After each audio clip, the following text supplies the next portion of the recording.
So I was trying to kind of, with the chain rule, get you to do it quickly. I think that may be causing some confusion. So instead of, what you do is you write the first function as u, which is 2x, and then this becomes a function of u. So y is now sine of u.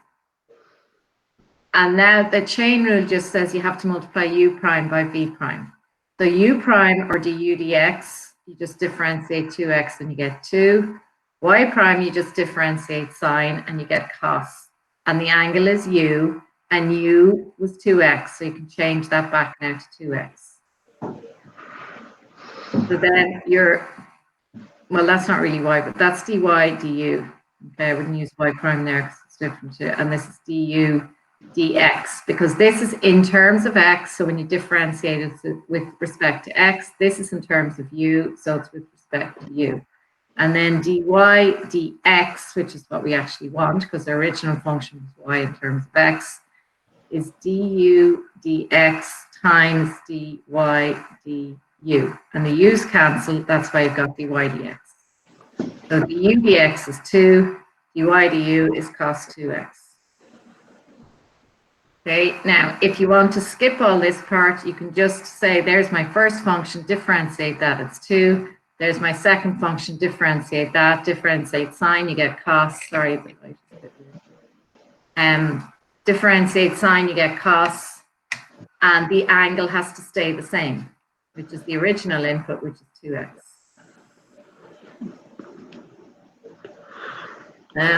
Next question is y is equal to x. I'm not going to go through all of them, but I just want to highlight. Now, is this a chain or a product or quotient?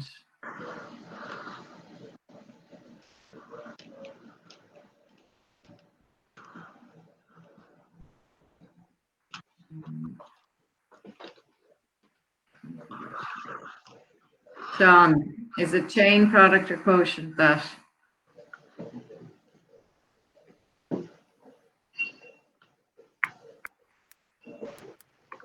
I don't know. Okay. If you were working this out, no, it's not chain. This is one. So say x was 5. You would do 5 times cos of 5. So times means it's a product. Cos, see here, this is just a plain function, cos x. And this is a plain function. You're not getting a function of a function. Up here, you had to multiply the x by 2 before you could put it into the sign. Okay, in this one, we're not doing anything to the x. So that's a plain function, and it's multiplied by its own value. So that's a product. 2 separate functions there. One of the functions is x, the other function is cos x. So for the product rule, the first function is u, and the second function is v. So this time u is x, and v is cos x. So notice these are both still in terms of x. It's 2 separate functions. Up here, we write the first function as u, and then y becomes a function of u. Can you see the difference there? So now I'm differentiating that with respect to x, and that's just 1, and I differentiate this with respect to x, and that's minus sine x. And then the product rule tells me it's u dv dx, which is, do the sign first, no numbers, letters, functions, plus v du dx, so 1 times cos x is just cos x. Okay, so the first thing you have to decide is it a product, a quotient, or a chain? And if it's a chain, the chain rule means you're going to, the first function is u, and then y is a function of u. In the product rule, they're both functions of x, and they're being multiplied by each other.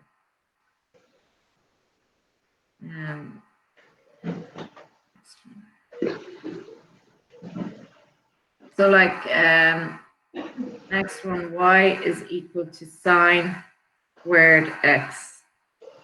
Okay, is that chain or quotient or product?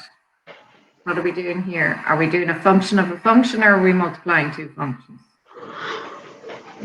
Ben? Is it chain? Yeah, okay, because the first thing you would do is get sine x, and then you would square it. Okay, so think about on your calculator buttons, you know, you'd have to do sine x, you hit that button, and then you hit the squared button. Okay, so it's two functions. You're not multiplying them, you're working one after the other. So the first function is sine x, that's what you would do first. And then y would be that squared. So you would do sine x squared. So if u is sine x, then this is u squared. And then you do this with respect to x, which is cos x. This with respect to u, which is 2u. And the chain rule, and u was sine x. Okay, so then dy dx is just dy du times du dx, which is 2 sine x cos x. Now that's a product because you would do 2 multiplied by sine x multiplied by cos x.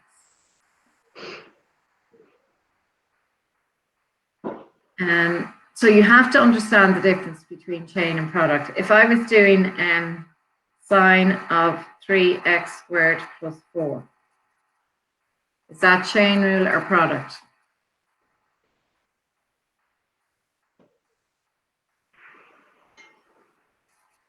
So am I multiplying sine by 3x squared plus 4, or am I doing sine of this function?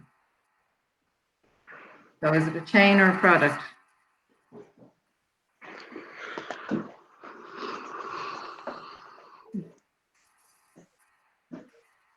One of the things to look at is what this is sine and cos and tan have to have an input, and the input is an angle. So if you look at the angle and it's not plane x, then it's a function of x. So this angle here is a function of x. So we let that be u. So we're going to use chain rule because you're doing 3x plus 4 first, 3x squared plus 4, and then you would do sine of that. So then it's sine of that, which is sine u. So u dx would be 6x, dy du is cos u, which is cos, and my angle was 3x squared plus 4. And then you have, multiply those, you've got 6 by x by cos 3x squared plus 4. So it's understanding the difference between multiplying two things or three things, or doing a composite function, which is one function after another. So try and think of it as what you would actually be putting into your calculator. I've done videos of all the other ones, so I'm not sure is there much point going through them. But then on the other hand, you're going to watch the videos. So any questions there that anyone would like me to go through? We had 10, 12, 15, and 16.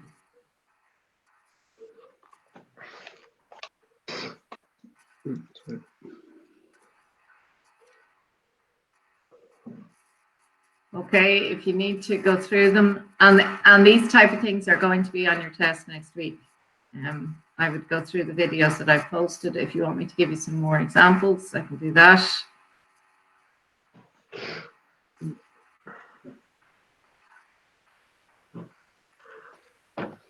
Okay, so I'll leave you to watch the videos on those.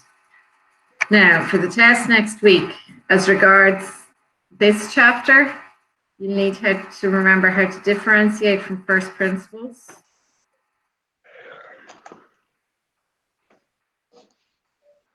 Okay, so you remember that is the limit of f of x plus h minus f of x divided by h, and then you get the limit as h tends to 0.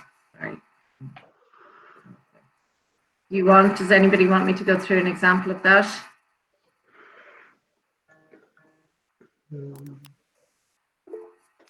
Yes, okay. Right, so I'm going to pick a function, say it's f of x is equal to x squared plus 2x minus, or plus 5. Let's make it a minus here, just to make it a bit harder. Okay. This formula you have to know. It's not going to be in the tables. I will attach a link to online maths tables with the exam, but this formula is not in them. You have to remember it. And it's basically the slope, y2 minus y1 over x2 minus x1, where you've got x and f of x, and then you've x plus h and f of x plus h. Okay, so this is f of x. First thing you want to do is write down f of x plus h. So wherever there's an x here, you're going to change it to x plus h. And then you're going to multiply out the brackets. So x plus h squared is x squared plus 2xh plus h squared minus 2 by that, and then minus 2 by h plus 5. Underneath that, you write f of x, which was your original function, and you line up each term of this with the corresponding term of f of x plus h, so that when you subtract them, it's going to be really easy to subtract because the ones that are under each other are just going to cancel out. So you'll have 2xh plus h squared minus 2h divided by h, and that is 2x plus h minus 2. And then you get the limit as h tends to 0, which means what's happening to each little part of that is h is basically sub in 0. Okay, Andre, thanks.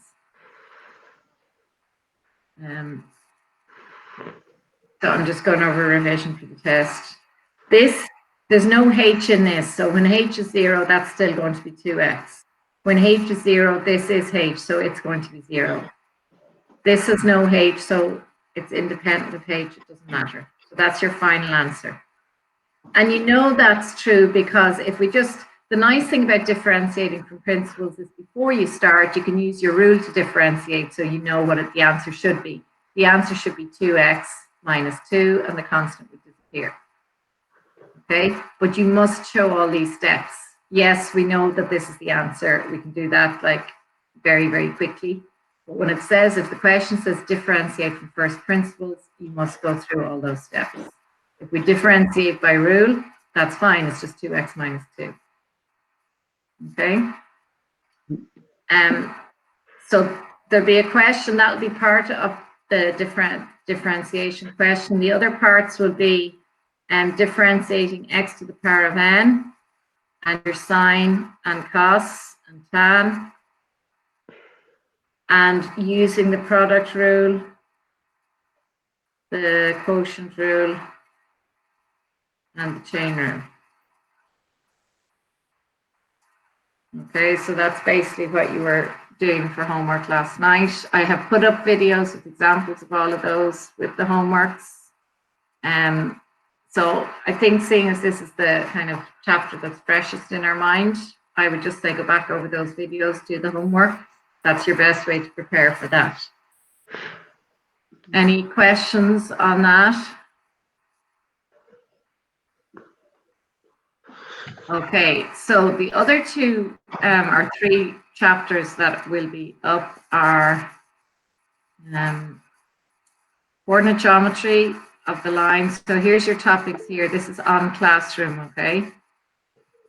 You have coordinate geometry of the line, probability. I haven't really put any statistics on it. And geometry, okay, which includes your theorems or applying your theorems. I haven't put a formal proof on it either. Okay, so anybody want me to go through any particular one of those? So the line, probability, or geometry?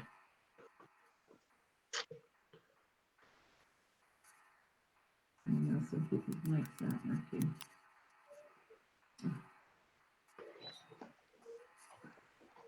The line, okay. Anything else? Okay, so with the line, I am going to, as I say, I'll pull it up to show you now. I'm going to put the online version of the maths tables as a link with the test. So let me just pull that up.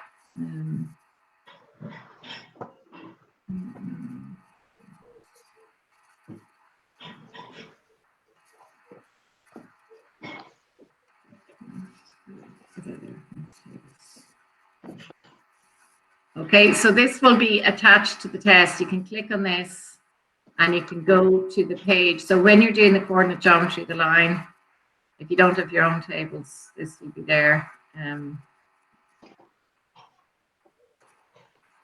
There. Okay, so there's your coordinate geometry. Okay, there's all the formulas you need. So to work out the slope of a line, the length of a line segment, the midpoint, the equation of a line. Remember, to get the area of a triangle, you have to have one of the vertices at 0. You have the point dividing the line in a given ratio, and the distance, and then the angle between two lines. Okay, so that's all the formulas you need on page 18 and 19. All right. Now, just to go over that in a bit more detail, I'm just going to pull up some notes online, which I'll post notes on those 3 chapters as well anyway. My computer's a bit slow.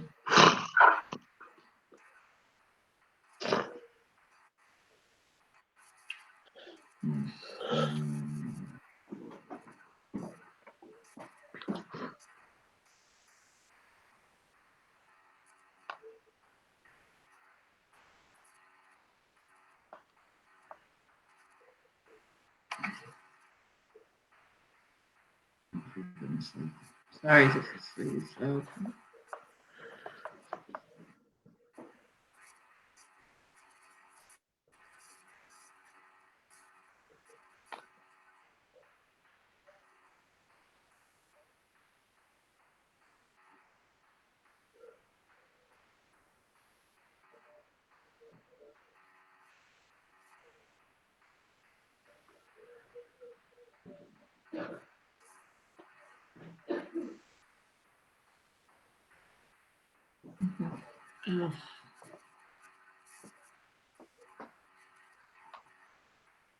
Okay, this is just taking too long. I'm just going to use that will do. Okay, so I'll just go back to the beginning. And I will post the notes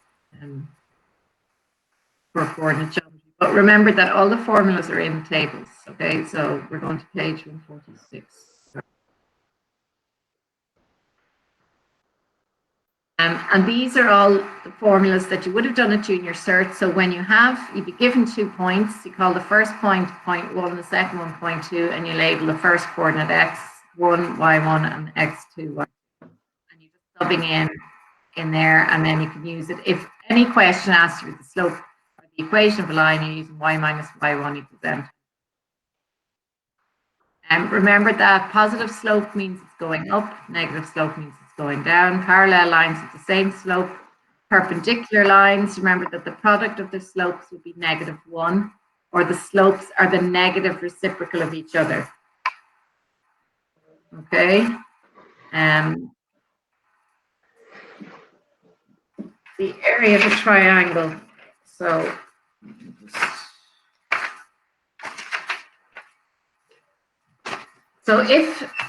if you're asked to compare lines, what I would do is put it in slope-intercept form. So if you have like y equal to 3x minus 5, y equal to 2 over 3x plus 7, y equal to minus 1 over 3x minus 2, y equal to 2 over 3x plus 3, y equal to minus 3 over 2x minus 1. Okay, those are all different lines. This is the slope of each line, and this is where it crosses the y-axis. Everybody remember that? Mx plus c. So if you're asked there, call them A, B, C, D, E, which 2 lines are parallel? Aaron?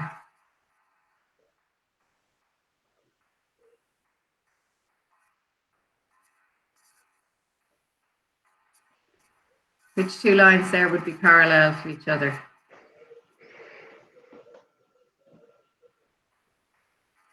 A, B, C, D, or E. How do you know if they're parallel? Just type it in if you can't talk.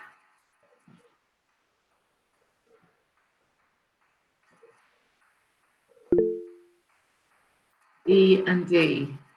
No, they are not parallel. Their slopes are not the same. Which 2 are parallel, Andre?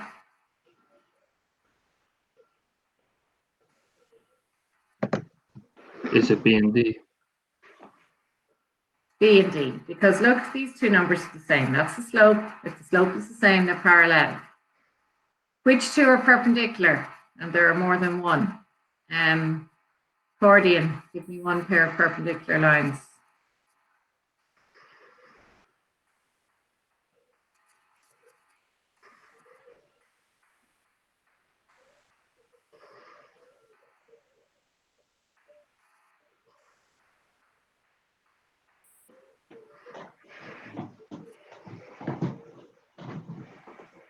Anyone?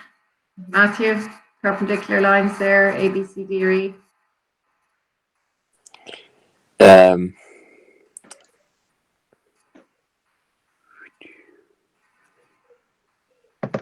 B. C and E. C and E. No, C and E are not. Perpendicular means, first of all, it's perpendicular is as opposite as it can be. So the first thing you do is look for a different sign. So if one is plus, the other will be minus. And perpendicular, if one is A over B, the other will be B over A. Okay, so the perpendicular to this is plus, so I'm looking for a minus. And the reciprocal of 3 would be 1 over 3, so minus 1 over 3. So A and C are perpendicular.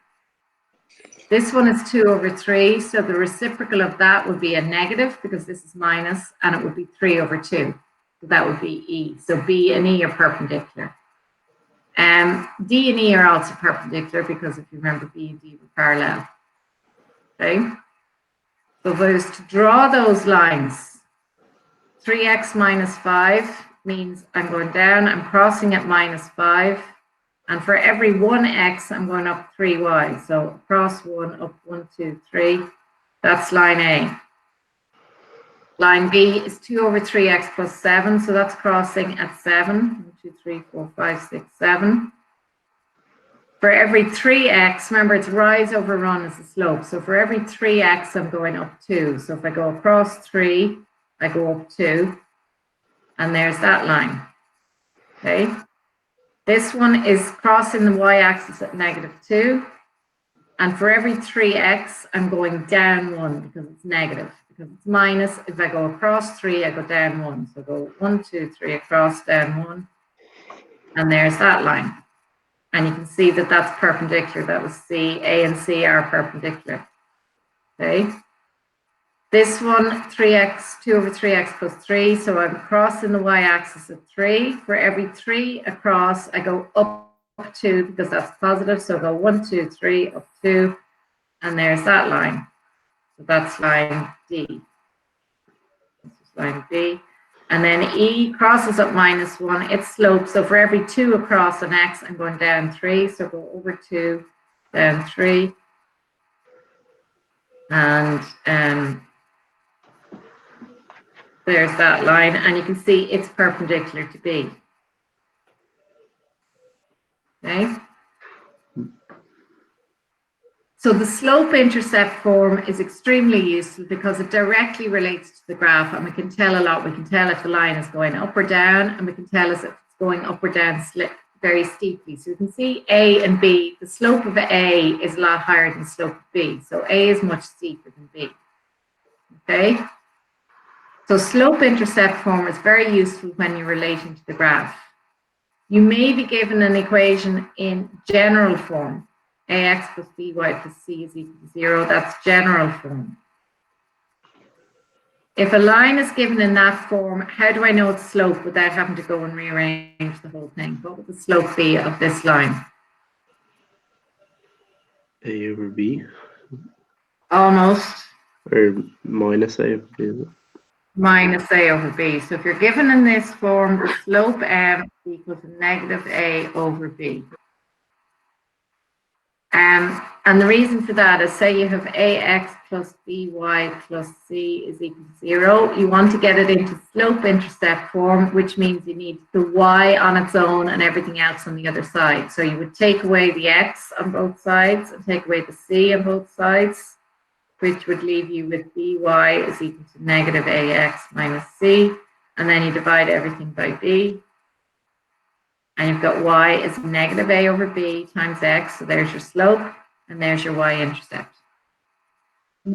Okay, so general form and slope-intercept form are just two different ways. The form just means what does the equation look like. So the two different ways of writing the exact same equation. And it is very useful if you can remember that m is equal to minus a over b, because a lot of these questions, the slope is extremely important because that's kind of a defining feature of a line. When you look in the tables on that page that will be available to you online, you'll see the slope-intercept form here. This one, if you use y minus y1 equals mx minus x1, you will end up with a kind of a mix that you can rearrange into general form. But you notice there, the very first formula is slope, because that is literally the most important thing about a line, is what's its slope? Is it going up or down? Is it going steeply up or steeply down, or shallowly, or is it horizontal, or is it vertical? And remember, a horizontal line will be of the form, the y value will stay the same. So a horizontal line is y is equal to a constant, and a vertical line, x is equal to a constant. Okay. A few other things I'm going to go through quickly. The area of a triangle isn't going to be on it, so I'll skip that for now. Okay. The equation of a line. So the equation of a line, y minus y1 equals mx minus x1. And you should have done that at junior cert, and we can change that, as they say, into slope-intercept form. So find the equation of the line through the point -2, 3, perpendicular to 2x minus y plus 5. So straight away, looking at the second equation there, 2x minus y plus 5, you can see that the slope of that is minus a, which is -2, over b, which is -1. So the slope of this line is equal to 2. Does that make sense? Therefore, the slope of the line we want is the opposite of that, which is -1/2. Okay, so you shouldn't have to go through all of these lines here to find the slope of this line. You can just do minus a over b. Slope is equal to 2. Therefore, the slope of the line we want is the opposite of that. So if that's plus, that's minus. If that's 2 over 1, that's 1 over 2. And then you use your formula, which is in the tables, y minus y1 equals m times x minus x1. So you're filling in m times x minus x1. So to get the equation of a line, you need to fill in these three numbers, okay? x1, and y1, okay? And when you get the equation has to have an x and a y and a number in it. So that's why that y is here. That's why this x is here. They're going to be the x and y in your equation. And then you're going to have your number, which will depend on these numbers that you sub in. Now, you'll either be told m directly, or you'll be given information to find m. And you will definitely be told a point on the line, or you'll be told that that point is the midpoint of another line, or it's the point of intersection of a line of two lines. And to get the slope, again, use y2 minus y1 over x2 minus x1, or whatever. So in the question we had just there, we know m is equal to 2. We're given a point on the line. So to say, because it's honours maths, they're just not going to say, find the equation of the line whose slope is and whose point is. They're going to give you enough information to find the slope and find the point. Now, in this case, we found the slope is -1/2, and the point is -2, 3. So you're just going to sub them in, y minus, and label it x1, y1. That's the x and y coordinate of your first point in the line, so you call it point 1, so x1, y1. So y minus 3 is equal to -1/2 times x, minus -2 would be +2. And the thing is, there's an equation that has fractions and brackets. You get rid of the fraction by multiplying this side by 2, which means you multiply everything on this side by 2. That gives me 2y minus 6. 2's cancel, and I'm left with -1 times x and -1 times 2. And then you can either leave it, put it in general form or slope-intercept form. So general form means everything on the same side. So in this case, just to have the x as positive, I'm going to put them on the other side. So I add x and 2 so that this side is equal to 0, which means on this side I also add x and 2. So the x and y can't be combined. You write x first, then y, and then you can combine the numbers. Minus 6 plus 2 is minus 4. And that's general form of that line. Slope intercept, you'd leave the x and the y on this, the x and the 2, bring over the 6, and then divide by 2. Okay, that's, as I say, junior cert stuff. So I'm not going to spend time on it now. The one other thing I want to look at.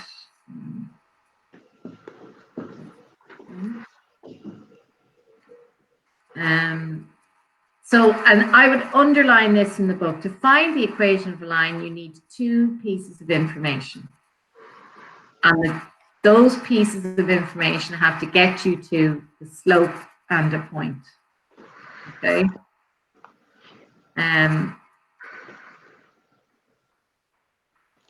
Now, find where a line intersects the axes. Well, if it intersects the x-axis, you let y equal to 0 and find the x value. The y-axis, you let x equal to 0 and find the y value. Okay. Now, this is just a very quick review. Dividing a line segment in a given ratio. That formula is in the tables. So you write down your x1, y1, you write down your x2, y2, you write down your a and b, and that's the numbers that you're going to fill into that formula. Concurrency. So this is concurrencies of a triangle means the centers of the triangle. So you need to know the definitions for the 3 of these. There's the centroid, the circumcenter, and the orthocenter. The centroid is where the 3 medians intersect, and there's a nice little formula for that. That's the dead center of the triangle. So it's x coordinate. So in each of these, you're looking for an x coordinate and a y coordinate. With the centroid, the x is just the average of the 3 vertices, and the y is just the average of the 3 y's from the vertices. So that's a nice, easy one. These 2 you need to do by simultaneous equations. So rather than go through that now, I'll put up a video going through those, okay? And then perpendicular distance from a point to a line. You'd be given a line, you'd be given a point, and that formula is in the tables. So the x1 and the y1 here will become numbers. The a and the b will also be the coefficients. So a, b, and c are the coefficients in your formula there. x1, y1 are the coefficients, the coordinates of the point, and you sub those all in. Not really too much about that. And then the angle between 2 lines. Remember, we said slope was the most important thing. So this is the formula for angle between 2 lines. It's in the tables as well. M1 minus M2 over 1 plus M1 M2. And that's the tan of the angle. So you would then get the inverse tan of this in order to work it out. So say you have 2 lines. There, y is equal to x plus 5. 3x plus y is equal to 7, and you want to find the angle between them. And remember, there will be an acute angle when 2 lines cross. This angle is equal to this angle, okay? And then you have this angle equal to this angle. So when 2 lines cross, it's actually 4 angles, okay? One of the angles, so we can basically say then there's 2 of them are the same. So we're looking for 2 measurements. One of those will be acute and one will be obtuse, okay? The formula is the tan of theta is equal to m1 minus m2 over 1 plus m1 m2. So all you have to do is find the slope of the 2 lines. So what's the slope of this line?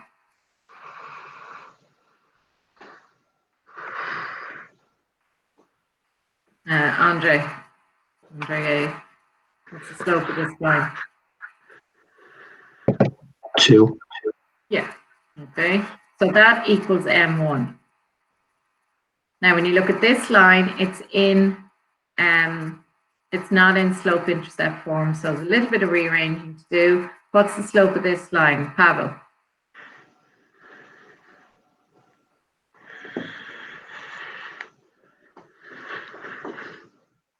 So remember our minus a over b.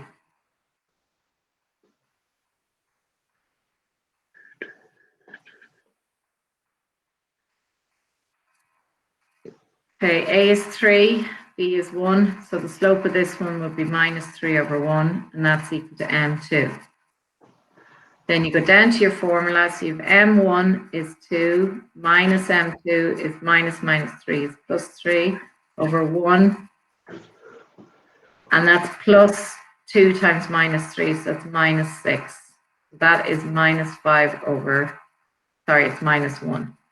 So that's 5 over minus 5, which is minus 1. So tan of theta is minus 1. So theta is going to be the inverse tan of negative 1, which would be 135 degrees when you do it in your calculator. That's the, if you get a negative here, that means you've got the obtuse angle. The other angle is just 180 minus that, so the acute angle, that's obtuse. The acute angle is 180 minus 135, which is 45 degrees. So when those two lines cross, you've got a 45 degrees and 135 degrees. Okay? Right, we'll leave it at that for today. What I'll do is maybe put up, so if you, I won't get it up right away, but I'll put up a worksheet with some coordinate geometry notes and questions for you to look at for the next day or two, okay? And we'll go through some of them tomorrow, all right? Thanks. And I would also advise using IXL to practice formulas, and there's a lot of good stuff on that. So I'll stick that up on Classroom for you. I won't keep you any longer here. But you do need to practice questions yourselves. You're not going to remember this. You're not going to be able to apply it unless you actually go and practice questions. Okay, so go to the revision exercises at the end of each of these chapters and start going through them yourselves. Okay? Yeah. All right. See you tomorrow. Thanks. Thank you, Miss.